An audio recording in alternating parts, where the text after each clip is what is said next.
Fala galera, eu tô aqui mais uma vez com mais um Fala Legal. Eu sou o Jefferson Legal, é lógico, por isso que é Fala Legal também, porque tem várias falas legais aqui, trocando ideia. E hoje é um cara sensacional, que é meu amigo, mais ou menos, não, é brincadeira, é meu amigo de verdade e vai trocar uma ideia comigo. Mas quem será esse meu amigo? Depois da vinheta você vai saber. Roda aí!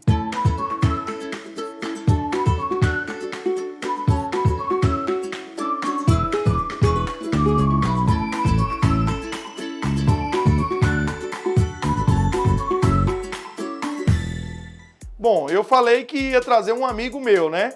E ele fala que é meu amigo, eu não sei se é muito meu amigo, não. E ele vai aparecer aqui com um passo de mágica agora. Foi meio ninja esse negócio. Aí eu vou falar assim, saiu de trás de mim. Não, você Saí. não sabe, saiu de trás de mim. Tô aqui no estúdio do meu amigo Eli Sampaio. O homem que Deus guarda. É isso mesmo. E hoje trocando uma ideia aqui na frente de uma controladora, que é um equipamento de DJ, no estúdio do DJ, desse estúdio, digamos assim, desse não, mas foi de um estúdio assim, que saíram muitas produções que a galera do Gama, a galera que curtiu o Gama Dance conhece, né? Ninguém sabe dessa história, mas eu sabia que um dia eu poderia contar ela, né? Só Deus sabe como é que era que a gente fazia aqueles remixes. Se fosse um estúdio desse, com certeza a gente tinha o triplo de CDs que a gente lançou lá atrás. Na realidade, a gente fazia dentro do quarto mesmo, escondido. Mas aí passou uma etapa e a gente já teve um estúdio um pouco melhor e tudo mais. Só que os recursos não eram bons, né? Hoje, graças a Deus, os recursos não eram bons. Você tem um trabalho fora que conseguiu realizar um sonho. Porque isso aqui, Sim. a gente estava conversando outro dia, isso aqui é um sonho, né? Sim. Cara, eu costumo falar assim, que a maioria dos homens gostam de carros, né? Eu nunca gostei muito de carro, a minha onda sempre foi som. E não era montar um som externo pra galera, mas eu tinha vontade de ter uma boate. Então, quando eu era jovem, eu desenhava, eu fazia maquete, eu falei, vou fazer uma boate. E aí eu começava a desenhar como é que era a entrada, a saída de emergência, o banheiro, aonde ia ficar a cabine de som, aonde eu ia colocar o som para dar uma acústica legal e tudo mais. E aí, com o tempo, eu deixei de pensar nisso quando eu comecei a ver que o cenário de boates não era só aquela glória que a galera vê, né? Eu comecei realmente, literalmente, a trabalhar nas boates. E aí, assim, aqui no Entorno Sul eu toquei em quase todas as boates que apareceu por aqui. E aí eu falei, não, eu vou mudar esse meu pensamento, eu vou criar um estúdio pra mim. Pra galera que mora aqui em Valparaíso. E assim nasceu o estúdio Power Ranger. E o nome do estúdio é Power Ranger. Você é o Ranger vermelho? Você é o... Como é que é o nome do Ranger vermelho lá? Eu sou o branco da paz. Você é o branco. Porque na realidade, assim, quem criou esse nome mesmo foi o Madiel. Foi? Foi, o Madiel, porque ele fazia as produções em casa. Madiel, queremos você aqui, eu quero conversar com você, cara. Ele fazia na casa dele, né, e assim, lá a estrutura era parecida com era até melhor do que da minha casa, porque lá tinha o lanche da mãe dele ou da avó dele, entendeu? Só que o que acontece... Ele já era ceguinho já?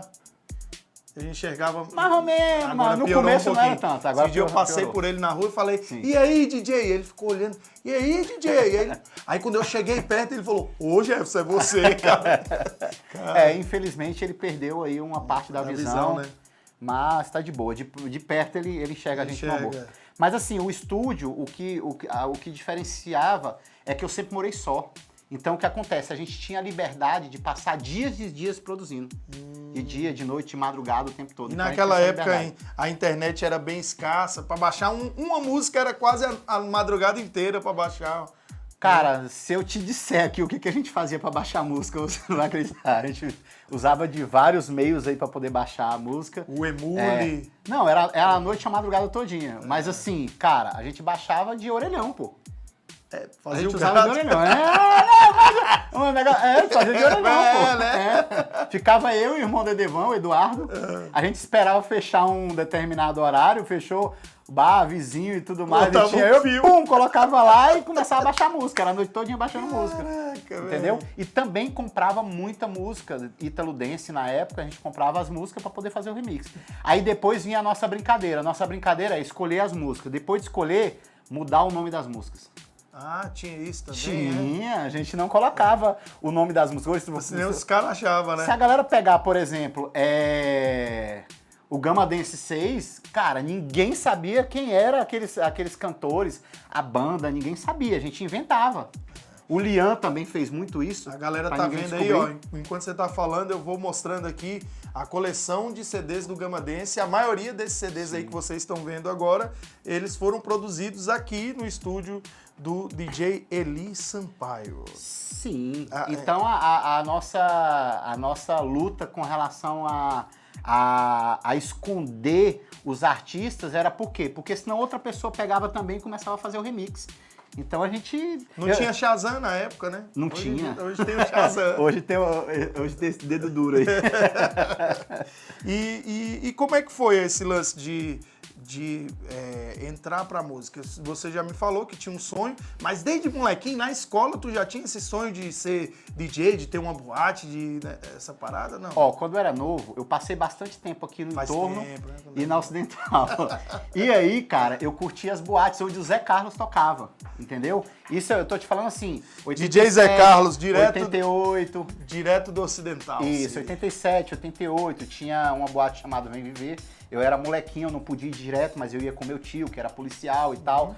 Mas aí logo em seguida inaugurou a Holiday. Aí eu já estava na minha adolescência. E aí foi aonde eu curti, eu conheci o freestyle e tudo mais. Foi nessa época daí. Então eu era apaixonado por isso. Apaixonado pela dança, eu dançava num grupinho e tudo mais. E aí, cara, eu precisava estar perto dessa galera. Mas, pô, como é que você vai fazer um negócio desse? Você vai fazer um curso de DJ? Naquela época era difícil pra caramba. Aí o que eu fiz? Eu comecei a trabalhar em boate, cara. Mas aí pra trabalhar em boate, eu comecei a trabalhar como barman. Como o cara que limpava a boate no final da noite e atendia no bar. E comecei a aprender a fazer drinks, né? Então, assim, eu, o Edevan, o meu irmão segundo, a gente trabalhava em boates. E aí eu criei um personagem, cara. Tem muita gente que não conhece, mas antes de eu ser DJ... eu fazia Eli Sampaio a cadeira mexicana. E eu viajei alguns estados fazendo a cadeira mexicana. Eu colocava um chapéu grandão e uma roupa de mexicano e eu chegava e fazia drink. Eu chegava nas cidades, nas boates móveis da vida. Empreendedorismo, cara. A gente chegava lá e fazia isso. Só que toda oportunidade que eu tinha, no começo eu, brincando e tocando. E aí no Valparaíso inaugurou uma boate. E eu era o barman de lá dessa boate. Aí o que acontece? Eu criei como se fosse um quadro, assim, de uma rádio, de alguma coisa. Que no meio do evento, eu parava tudo no bar e eu ia lá pra cabine de som com um drink e eu fazia um remix e eu sorteava esse drink. Era a oportunidade de eu ser o DJ atração da noite, todas as noites. Cara, que massa. Entendeu? E nessa boate, quem tocava lá direto, nas sextas ou nos sábados? DJ Celção, os Marcelos, MF e o Cabeça. Entendeu? Essa galera das antigas vinha de Brasília pra poder curtir aqui no Val. Porque essa boate era muito conhecida, a Boate Gênesis. Legal. Entendeu? E hoje você é um cara que é DJ, toca na noite, faz muitos eventos particulares. Você optou por fazer eventos particulares também, assim como eu também optei por essa onda, porque eu acho que paga melhor e tal. Não tem tanta aquele contato com pessoa que você não conhece, apesar de não conhecer das festas lá, mas a mulher te contratou, você sabe com quem tá lidando ali, que você é de família e tal, né? Mas hoje você trabalha com o quê? Fora o trabalho de DJ? Eu trabalhei muito na área comercial, sendo gestor de grandes empresas de negócio, assim, de varejo. Fujioka, Claro, Oi, de telecom, entendeu? Então rodei aí uns 12, 15 anos como gestor de grandes redes. E aí eu tive uma oportunidade para o mercado de seguradoras, né? Então hoje eu trabalho na área de TI da Caixa Seguridade, eu trabalho para eles, trabalho em home office, a minha empresa se transferiu para São Paulo na pandemia e hoje eu trabalho em casa. Entendeu? Então, durante a semana eu trabalho na Seguridade e final de semana eu faço meus eventos. Legal. Eventos corporativos, né? E me especializei em fazer festa flashback, cara, porque eu toco aquilo que eu vivenciei, que eu curti, que é diferente. Quer dizer, a maioria toca em eventos de flashback e aí não sabe como é que eram as músicas naquela época. Não sabe a história, não sabe quem cantou, se é um grupo, se é um vocalista, né? Da onde veio. E a gente sabe porque viveu muito isso, né? E com um diferencial, cara. Quando eu falo flashback, eu falo flashback. É música antiga. Porque quando você vai numa festa flashback, eu não vou nem falar do mercado de Brasília, né? Eu vou colocar o mercado de São Paulo e de Rio de Janeiro. Quando você vai no mercado de São Paulo e Rio de Janeiro, lá as festas flashbacks, elas são pautadas no estilo black music, entendeu? Ou Discoteca, então charminho. Charminho. No Rio de Janeiro ainda tem muito funk e tudo mais, muito freestyle, mas em São Paulo, cara, é a pegada black music e charminho. E aí o que acontece? Cara, ninguém espera você chegar numa festa de flashback. Eu vou tocar num barzinho, por exemplo. Hoje eu tenho uma casa fixa que eu tô tocando, é de 15 dias. Eu chego lá e eu tô tocando um New Order, aí daqui a pouco eu tô tocando um Macarena, aí daqui a pouco eu tô tocando um El Chan. Pô, é antiga, eu vou tocar de Flashback, tudo, velho.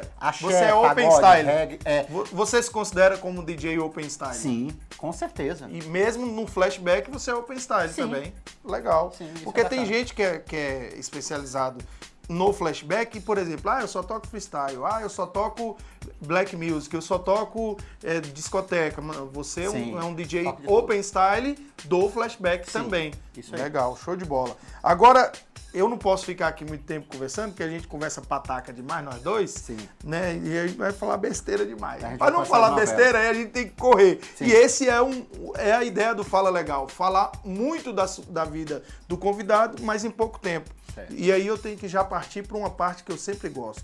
Eu vou falar uma palavra e você vai me falar o que vem na sua cabeça. Cuidado. Polícia. Polícia? Era meu sonho. Sério? Era seu sonho? Quando ser era policial? DJ. Madiel. Tecnologia. Caraca, velho. Algo que a gente não pode ficar sem mais. Filhos. Os amores da minha vida. Minhas 2 filhas. Se o Eli não fosse DJ e não tivesse trabalhando de TI, o que ele seria? Palhaço. Isso aí você é. Gostou? Palhacinho. Mas eu tenho uma frustração com relação a isso aí. Faz aí. Faz a boquinha do... Vai, mostra ele aqui, mostra ele. Pega ele. Qual deles? Pega ele, deixa Aqui, ó. aqui. do... Caetaninho? Boquinha do Caetano Veloso. Boquinha do Caetano Veloso. Isso aí, eu comecei hoje com Eli Sampaio, DJ, produtor, meu amigo, técnico em TI e palhaço. Nas horas vagas. O único que não conseguiu tretar com o Jefferson na vida. Mas um dia a gente vai tretar, de quebrar no cacete, safado. Segue nas redes sociais, compartilha pra galera, não esqueça de dar o joinha, porque isso é essencial também, eu tinha esquecido desse detalhe. Mas a gente se encontra a qualquer momento aqui com mais um Fala Legal. Nada de legal.